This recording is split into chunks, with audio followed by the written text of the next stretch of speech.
Here we have the Extreme Flight wing catch device, which has a safety item here sticking out and preventing the canopy from being put full down onto the surface until this latch has been fully engaged on the wing pin, which is just in the back there. I'm going to push the wing pin in.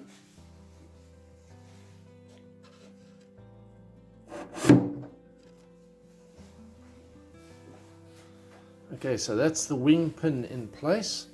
Now we can't still put the canopy on until we've shut this over that wing pin. So we're going to slide this down, bonk, and it clicks in place behind the wing pin, so the wing can't come off. This can't slide out now. That's latched in place there, and there is the canopy protection arm which has been retracted, so the canopy will go on now.